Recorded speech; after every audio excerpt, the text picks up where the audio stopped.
Malcolm Gladwell, welcome to the Daily Social Distancing Show. Thank you. I'm very flattered to be on it. I'm honored to have you here because I said this to you before we started recording, but I'll say it to you again while people are watching so there's witnesses. You are one of the people who has taught me to always question what I think I know about the world. And you're an expert in doing that in your books. You create and tell stories about things that are seemingly unconnected, and then by the end of the story or by the end of the book, we start to realize how everything is connected or how everything affects something else in a way that we never thought possible. Your podcast does that as well. And one of my favorite episodes on the podcast is where you talk about elections. And what was really mind blowing for me was getting to a place where I realized as human beings, we are horrible at predicting who is going to be a good leader. And so I found myself at the end of that episode of the podcast going like, wow, maybe elections should be lotteries. Maybe we should have no elections, no money being spent, no people campaigning, just a lottery system of all the people who want to run should run. Do you still stick by that though? Is that something that you believe in when you look at elections? The cues we use to predict who's going to be a good leader are faulty. Do I think that should be true of a presidential campaign? No. But I do think there is a way to restructure our elections where we do cast the net a lot wider. And maybe at a local level, we should go with lotteries as a way of picking who our leaders should be. I think there's something to that. Right now, America's going through a really, really tough time. I think it's exacerbated by coronavirus. The George Floyd protests have now swelled into a nationwide movement where people in the country are saying we want to see change, predominantly within the police force. For those who think they have an idea of police reform, defunding the police, or even abolition, what do you think some of the unthought thoughts should be about this whole process? Well, my question would be, we've done a very good job, I think, in the last couple of months, focusing on what reform of police behavior in this country looks like, right? Now I think it's time for us to turn the attention on ourselves. What are the kinds of things we can do, non-police officers can do, to make the job of policing better in this country? And I think that's the part we've neglected. We make the police in this country deal with things like mental illness and homelessness. Right. Why? Right. Because we have radically underfunded the social support mechanisms for those two social problems. The cops get that job by default. It's a really hard job. They are not trained to do it, and they don't want to do it, right? And so what we're doing is we've taken a group of people who already have an insanely difficult job. We've made it a lot harder. Why? Because we're too cheap and we're too unfeeling and we're too lazy to build adequate support systems for people who are very much in need in our country.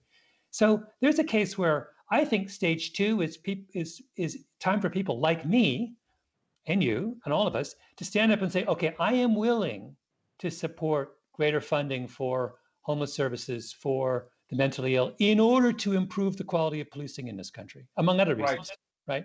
That's where I think we should be headed right now. And I feel like if people in the police department saw that, they would be much more willing to embrace reforms because they would say, you know what, we're all in this together. It's a very different place to start a reform conversation than a conversation that's all about here's what you're doing wrong. It's interesting because actually you're the perfect person for me to ask this to, because there's a puzzle that I've been trying to solve in my brain, and the puzzle that I have is around protest. Right? In America right now, there's an interesting conundrum.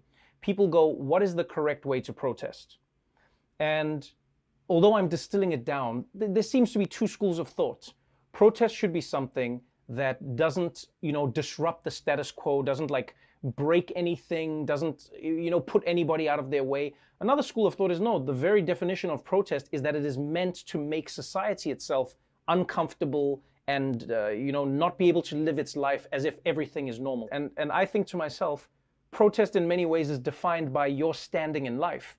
So the more you have, the less of a tolerance you'll have for protest. In all your studies and in the work that you look at and in the ideas, have you come across anything, or do you even think the mind of Malcolm Gladwell can go like, there is a definitive answer to this, or is this something that society has never, ever figured out? Yeah, there is no definitive answer. I mean, it's funny you said that I would be the appropriate person to ask. I would say actually you are, you're South African. The best contemporary example of how to handle a successful protest reform movement last 25 years is Nelson Mandela, right? And what does Mandela have in common with other successful historical examples? Martin Luther King, we could make a list, Gandhi, that their protest is purposeful and disciplined. What I would like to see from the protests that we have now is that same discipline and purposefulness. I think we have it in large part, but there are times when it doesn't seem to be either of those things. When a bunch of people get out of control and just start breaking windows, then I say, I don't really know what that is achieving.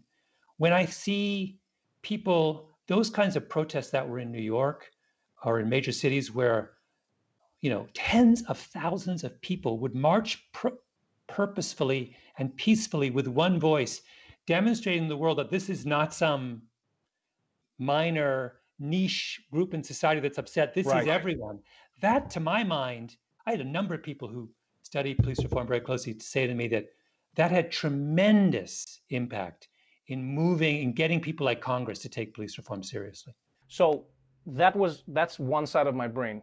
There is another argument, though, and that is that without that side of the protests, they wouldn't have been seen as the reasonable person to deal with, the reasonable, you know what I mean? People say Martin Luther King Jr. needed Malcolm as much as the other needed the other. That's the puzzle I'm playing with in my head as I go like, is it the peaceful protest that works? Or is it the fact that the peaceful protest is seen as peaceful relative to another protest? You get what I'm saying? So for instance, Colin Kaepernick was protesting peacefully. He was met with the utmost resistance that anyone could be met with. And I'm sure now if he kneeled, people will say, well, that's a much better way to protest than breaking a window. Yeah, I do think there's something to what you're saying. I would only add that, to my mind, there is an immediate existential threat to all of this, which is the possibility that Trump gets reelected. And all I care about right now is that we get through this election intact. That an awful lot of what we're seeing that is malignant and pathological in America right now is simply a result of this guy in the White House. So, my fear, I don't know whether it's a legit fear or not, but part of me worries that the more violent kinds of protests have the effect of aiding Trump's reelection. Before I let you go, you have done a lot of work looking at the way human beings see each other, the way human beings interact with each other, and how that can define progress or a stagnant society. Is there a better way for us to communicate, specifically, I should say, with people we don't agree with? And I'm not talking about Nazis. I'm just talking about people who we just have like some political disagreements with. We need to find a way to communicate, to understand the complexity of the people we're talking to. So you and I could make a list of all of our identities. You are a South African, you are biracial, you are a comedian, you are a successful author. And you and I may have profound disagreements along one of those lines, but we may agree on 6 of them. And I feel like what's happened in our society now is, you'll talk to someone who loves Trump, and you'll assume that's the most important dimension in their life, and that the difference between you and that person politically is irrevocable. There's no way you can bridge that gap. But then if you talk to them for a little bit longer, you would discover, they're a massive basketball fan, and so are you. They love, and I think a lot of times those other identities are a lot more important than the ones we spend all of our time obsessing over. And I think it's time for us to start looking for ways to find common ground with people and getting beyond the most kind of obvious and salient of their identities. I could talk to you for hours, but luckily I've got the podcast for that. I've got the books. Thank you for taking the time. Congratulations on another wonderful podcast season, and I hope we'll be seeing many more. Thank you, Trevor.